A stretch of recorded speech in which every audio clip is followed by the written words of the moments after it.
At the beginning, you talked about basically the mission of building the trust and confidence in the city of Toronto. And one of the biggest things that's happening these days is that trust across the board, public sector, private sector, all aspects of our life is on a nosedive.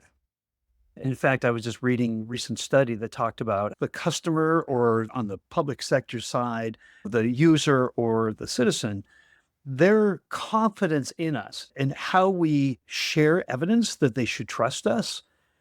74% of those people do not believe the evidence that we share that basically is there to bolster and build the trust. So that's huge. You've got that going against you, which we all do. But these 69 different entities, if you could explain kind of the web of intertwined entities that you had to bring together in order to deliver a customer experience that could be trusted by the public sector. I'd love to start out there. Not an easy answer, but excellent question. In terms of the entities, you have the mayor's office, and then you have 24 councilors, and you have 44 divisions that you have to manage through. And you have members of the public, and then also you have your staff, colleagues, and what have you. And all of them have to have some semblance of trust and confidence really to be honest, to be consistent, and to really utilize data, not your opinion, but facts. Right. So one of the things that we have to do as an organization is to have credibility.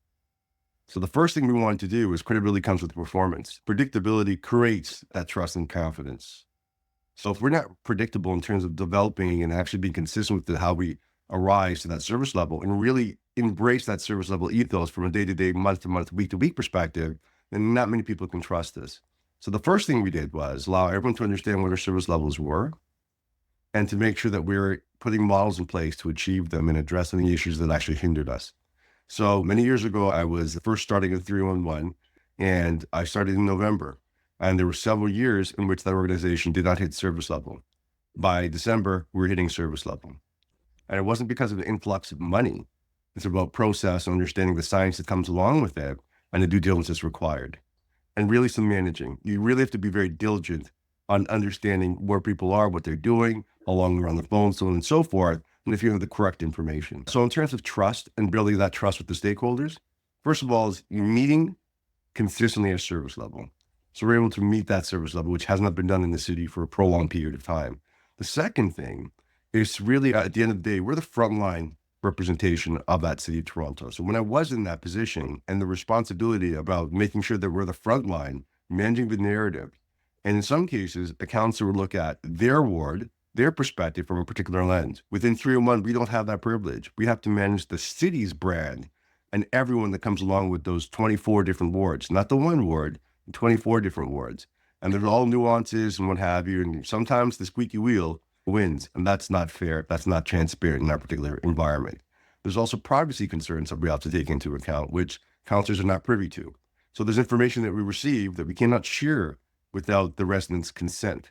And ensuring that we actually communicate that upfront with the resident is really important in terms of building trust. And in terms of also building trust, it's about that upfront messaging around respect. It comes both ways. We're definitely here to provide you with the best level of service that we can, but as a resident, as a person who's engaging with the city of Toronto, we also expect certain behaviors from yourself.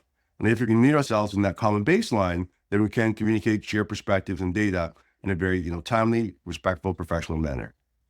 Also, just in terms of a business plan and being transparent about what our business plan is, what it consists of, what are the KPIs that generate successes, and making sure that when we meet with councillors and when we meet with committees and so forth, we're very transparent with them in regards to how we're performing. And if we're not performing, it's not putting it under the rug. So we're taking accountability and showing the actions that's required to make sure we address those issues or anomalies.